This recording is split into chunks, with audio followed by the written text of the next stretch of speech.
Hello friends, स्वागत है आपका हमारे चैनल पर। तो आज हम जो वैकेंसी लेके आए हैं मोहाली वालों के लिए बहुत स्पेशल रिक्रूटमेंट रहने वाली है कि IISER मोहाली के अंदर रिक्रूटमेंट आई हैं और बहुत ही अच्छी रिक्रूटमेंट है। नॉन फैकल्टी रिक्रूटमेंट्स रहेंगी और बहुत ही अच्छी सैलरी के साथ रहेगी और एक अच्छी गवर्नमेंट जॉब मिल सकती है आपको अगर आप इस वीडियो को एंड तक ज़रूर देखें तो। और अभी तक आपने अगर हमारा चैनल सब्सक्राइब नहीं किया तो चैनल ज़रूर सब्सक्राइब कर ले, क्योंकि हम जितनी भी गवर्नमेंट और प्राइवेट जॉब्स की अपडेट आती है सबसे पहले आपको देने की कोशिश करते हैं। और बेल आइकन भी प्रेस कर ले ताकि हमारी हर वीडियो की नोटिफिकेशन है जो आप तक सबसे पहले पहुँचे। तो आज की जो वीडियो है हमारी IISER मोहाली रिक्रूटमेंट 2026 की रहने वाली है। नॉन फैकल्टी वैकेंसी रहेगी, नोटिफिकेशन आउट हो चुका है, क्या एलिजिबिलिटी है, लास्ट डेट क्या है, क्या प्रोसीजर है, तो उसके बारे में जानते हैं। बाकी बात करें ऑर्गेनाइजेशन नेम का तो Indian institute of science education and research Mohali, knowledge city, sector 81 Mohali Punjab 1403306 यानी कि पिन कोड है कि Indian institute of science education and research Mohali ने वैकेंसीज निकाली हैं। एडवर्टाइजमेंट नंबर की बात करें तो NF03 रेगुलर 2026, डेट 3/5/2026 रहेगा। बाकी अलग अलग पोस्ट के नेम हैं जैसे superintending engineer, deputy registrar, deputy librarian, principal, technical officer lab के अंदर, senior technical officer, assistant executive engineer, senior superintendent, library superintendent, senior technical assistant, physical education instructor. तो काफ़ी सारी पोस्ट हैं जिसमें आप अप्लाई कर सकते हैं। ठीक है, आगे हर पोस्ट के बारे में देखते हैं। डिपार्टमेंट जो रहेगा Indian institute of science education and research Mohali की तरफ से ही रहेगा, यानी मिनिस्ट्री ऑफ एजुकेशन और गवर्नमेंट ऑफ इंडिया की तरफ से। नेचर है जो रेगुलर रहेगा, परमानेंट आपकी जॉब रहेगी बट प्रोबेशन पीरियड के साथ कि 1 या 2 साल का आपका प्रोबेशन पीरियड होगा, फिर आपकी परमानेंट जॉब होगी। ठीक है, टोटल वैकेंसी की बात करें तो 40 टोटल वैकेंसीज हैं, अलग अलग हैं। जैसे SC के लिए 4 हैं, OBC के लिए कोई वैकेंसी नहीं है, सॉरी OBC के लिए 4 वैकेंसीज हैं। नॉन क्रीमी लेयर के लिए EWS के लिए 2 हैं और अनरिजर्व्ड के लिए 30 वैकेंसीज हैं। ओके, देन पे स्केल की बात करें तो एज पर 7 CPC पे मैट्रिक्स है जो लेवल 1 से लेकर लेवल 13 तक आपको दिया जाएगा। डिपेंड करेगा कि आप किस पोस्ट के लिए अप्लाई कर रहे हैं। पेंशन जो है national pension system as notified by ministry of defence और government of India. Application mode online रहेगा वाया, इन्होंने बता दिया है कि erp.iisermohali.ac.in पर जाकर आप अप्लाई कर सकते हैं, वहीं आपको फुल नोटिफिकेशन भी मिल जाएगा। सिलेक्शन मोड एज पर पोस्ट रहेगा कि किस पोस्ट के लिए क्या एलिजिबिलिटी है। जैसे कई पोस्ट के लिए सिर्फ रिटन एग्ज़ाम होगा, कईयों के लिए सिर्फ स्किल टेस्ट होगा या इंटरव्यू होगा, एज पर पोस्ट रिक्वायरमेंट। ऑफिशियल वेबसाइट मैंने ऊपर भी बताई थी www.iisermohali.ac.in। ठीक है, देन बात करें एडवर्टाइजमेंट की इम्पॉर्टेंट डेट्स की तो डेट ऑफ एडवर्टाइजमेंट जो रहेगी 3/5/2026 रहेगी। ओपनिंग है जो ऑनलाइन एप्लीकेशन पोर्टल जो IISER मोहाली का ऑफिशियल पोर्टल है, ऑफिशियल वेबसाइट है, वहाँ पे ओपन होगी। ठीक है, लास्ट डेट जो रहेगी 15/6/2026 रहेगी। ठीक है, 5 बजे तक आप फिल कर सकते हैं, जल्दी से जाके आप अप्लाई ज़रूर कर दीजिएगा। एज, क्वालिफिकेशन, एक्सपीरियंस जो भी कैलकुलेट होगा वो 15/6/2026 तक ही आपका कैलकुलेट किया जाएगा। स्कीम ऑफ एजुकेशन या सिलेबस की बात करें या रिटन टेस्ट कब होगा, स्किल टेस्ट कब होगा, तो वो अभी अनाउंस नहीं हुआ है। जब भी अनाउंस होगा उनकी ऑफिशियल वेबसाइट पर ही अनाउंस करेंगे वो।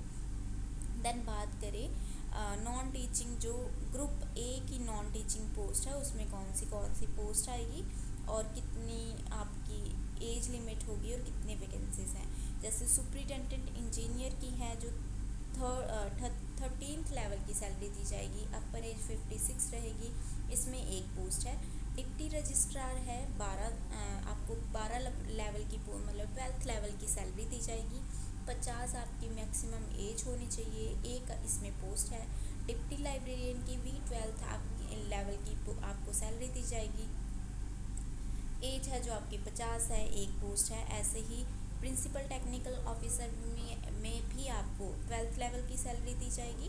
सीनियर टेक्निकल ऑफिसर आईटी में भी आपको 11th लेवल की सैलरी दी जाएगी।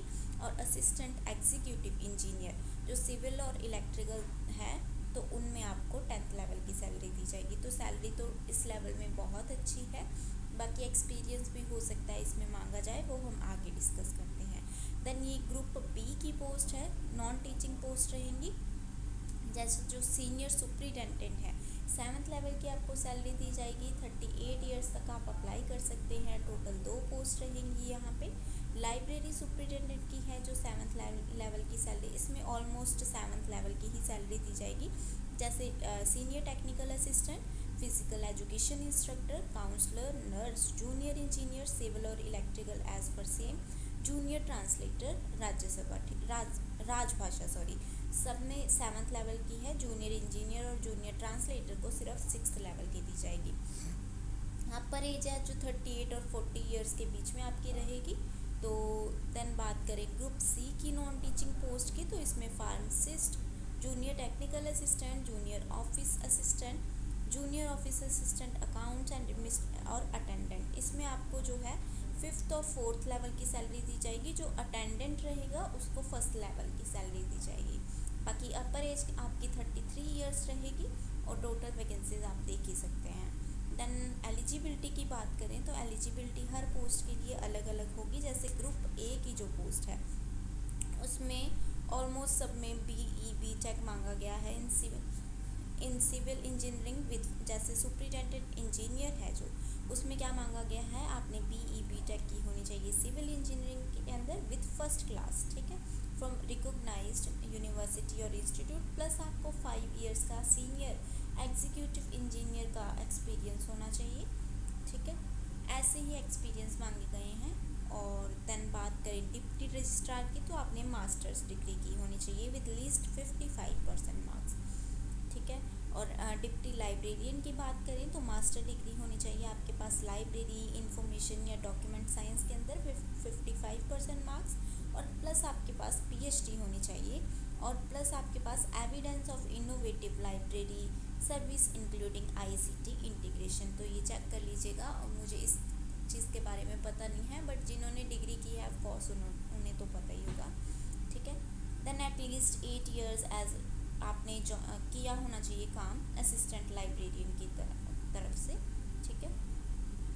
जो प्रिंसिपल टेक्निकल ऑफिसर है उन्होंने भी बी टेक होनी चाहिए, एमएससी बीएस एमएस जो भी है ये मांगी गई है रिक्वायरमेंट। जन सीनियर टेक्निकल ऑफिसर की बात करें तो बी टेक होनी चाहिए या एमएससी बीएस एमएस होनी चाहिए आपके पास। असिस्टेंट एग्जीक्यूटिव इंजीनियर की बात करें तो 1st क्लास बैचलर डिग्री होनी चाहिए सिविल और इलेक्ट्रिकल के अंदर आपके पास, ठीक है, जो भी है आपके पास तो आप फॉर्म फिल कर सकते हैं। ग्रुप बी के अंदर है आपकी सीनियर सुपरिटेंडेंट में मास्टर डिग्री होनी चाहिए, ठीक है, और लाइब्रेरी सुपरिटेंडेंट में भी आपकी मास्टर्स डिग्री होनी चाहिए। देन बात करें सीनियर टेक्निकल असिस्टेंट की, तो आपके पास बी टेक होनी चाहिए विद 1st क्लास, ठीक है, या प्लस आपके पास मास्टर डिग्री होनी चाहिए इन साइंस या आपके पास होनी चाहिए, ठीक है। फिजिकल एजुकेशन इंस्ट्रक्टर की बात करें तो आपके पास बैचलर डिग्री होनी चाहिए फिजिकल एजुकेशन की या स्पोर्ट्स के रिलेटेड, ठीक है, प्लस आप minimum with 3 years of relevant full experience मांगा गया है, 3 साल का एक्सपीरियंस भी होना चाहिए आपको। काउंसलर की बात करें तो master degree with in psychology, ठीक है, और social work with practice experience होना चाहिए, प्रैक्टिकल एक्सपीरियंस होना चाहिए। नर्स की बात करें तो मास्टर डिग्री होनी चाहिए नर्सिंग फ्रॉम रिकॉग्नाइज्ड यूनिवर्सिटी और इंस्टीट्यूट, और 1st क्लास बीएससी नर्सिंग हो आपके पास तो भी आप अप्लाई कर सकती हैं। देन जूनियर इंजीनियर सिविल और इलेक्ट्रिकल की बात करें तो 1st क्लास आपके पास बैचलर डिग्री होनी चाहिए, तो आप इसको अप्लाई कर सकते हैं। जूनियर ट्रांसलेटर है जो राजभाषा, मास्टर डिग्री होनी चाहिए आपके पास रिकॉग्नाइज यूनिवर्सिटी इन हिंदी के अंदर, ठीक है। देन फार्मासिस्ट है जो बैचलर डिग्री होनी चाहिए फार्मेसी के अंदर आपके पास। जूनियर असिस्टेंट टेक्निकल असिस्टेंट है, बैचलर डिग्री होनी चाहिए साइंस टेक्नोलॉजी और इंजीनियरिंग जिस भी लेवल की है आपके पास। देन जूनियर ऑफिस असिस्टेंट की बात करें तो बैचलर डिग्री विद 50% मार्क्स होने चाहिए इन एनी डिसिप्लिन प्लस आपको कंप्यूटर प्रोफिशिएंसी होनी चाहिए, ठीक है। ऑफिस में आपको नॉलेज होनी चाहिए और वर्ड, एक्सेल, पावर पॉइंट और टाइपिंग स्पीड आपकी 35 वर्ड्स पर मिनट होनी चाहिए। देन जूनियर ऑफिस असिस्टेंट में भी आपके पास बैचलर, मतलब ऑलमोस्ट सब में बैचलर डिग्री मांगी गई है कि आपके पास बैचलर डिग्री हो। सिर्फ अटेंडेंट में मैट्रिकुलेशन मांगी गई है और 3 इयर्स डिप्लोमा मांगा गया है फ्रॉम रिकॉग्नाइज्ड यूनिवर्सिटी और इंस्टीट्यूट, ठीक है। देन बात करें तो वो जब भी आप फॉर्म फिल करेंगे तो एक बार फिर से आप चेक कर सकते हैं। अगर फिर भी कुछ पता ना लगे तो आप हमें कमेंट्स में पूछ सकते हैं, हम स्पेसिफिकली आपको उस पोस्ट के बारे में बता देंगे। देन एज लिमिट की बात करें तो एज ऑलमोस्ट सब में बताई थी ऊपर। बाकी रिक्रूटमेंट फ़ीस की बात करें तो अनरिजर्व्ड जो कैटेगरी वाले हैं उनके लिए 1100 रुपीज़ फ़ीस रहेगी, प्लस 18% GST करके 1298 रुपीज़ आप फीस पे करेंगे। इकोनॉमिकली वीकर सेक्शन यानी EWS की 708 रुपीज़ फ़ीस रहेगी। OBC वाले हैं जो आपकी 1298 रुपीज़ फ़ीस रहेगी। SC/ST की यहाँ एग्जम्प्टेड है, फ़ीस कोई फ़ीस नहीं लगेगी। और PWD एक्स सर्विसमैन और फीमेल कैंडिडेट्स हैं जो, इनकी भी यहाँ पे कोई फ़ीस नहीं है। देन सिलेक्शन प्रोसेस की बात करें तो मैंने पहले भी बताया था, स्टेज 1 में आपने सबमिशन करनी है एप्लीकेशन की बिफोर डेट। देन स्टेज 2 है जो आपका कमेटी है जो चेक करेगी और जो भी है। देन थर्ड में आप किस पोस्ट के लिए अप्लाई कर रहे हैं, है ना, तो उस हिसाब से आपको चेक किया जाएगा। फोर्थ में आपकी फ़ाइनल रिमार्क्स होंगे और फिफ्थ स्टेज में आपका जो भी है रिटन टेस्ट होगा या स्किल टेस्ट होगा, इंटरव्यू होगा एज पर, मतलब सिंपल प्रोसीजर है। सबसे पहले आपने फॉर्म फिल करना है, वो उनका डिसीज़न रहेगा किस हिसाब से वो शॉर्ट लिस्टिंग करते हैं।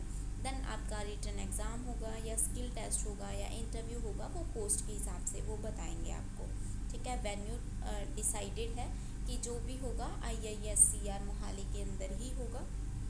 शॉर्ट लिस्टिंग क्राइटेरिया की बात करें तो हायर एजुकेशन क्वालिफिकेशन देखेंगे पहले, फिर एक्सपीरियंस देखेंगे, फिर एक्सपीरियंस के बाद एसेंशियल जो भी चीज़ें हैं वो देखेंगे, फिर आपकी का एक्सपीरियंस देखेंगे कि एक्सपीरियंस आपको सेंटर का है, स्टेट का है, सेंट्रल का है, स्टेटेड फाउंडेशन का है, किस तरह का एक्सपीरियंस है। फिर जो भी रिजेक्शंस होंगी, इनकम्प्लीट एप्लीकेशन वो रिजेक्ट कर दी जाएगी, ठीक है। तो ये थी IISCR मोहाली के अंदर बहुत ही बढ़िया सी नॉन टीचिंग पोस्ट और बहुत ही बढ़िया सैलरी के साथ, क्योंकि लेवल बहुत अच्छे हैं सैलरी के, तो उस हिसाब से आपकी जो सैलरी रहेगी इसमें 1 लाख से ऊपर ही जाने वाली है। तो एक जो अटेंडेंट की पोस्ट है उसमें थोड़ी कम सैलरी है, बाकी ऑलमोस्ट सब में बहुत अच्छी सैलरी है। अगर वीडियो पसंद आए तो लाइक एंड शेयर करना ना भूलें। मिलते हैं नेक्स्ट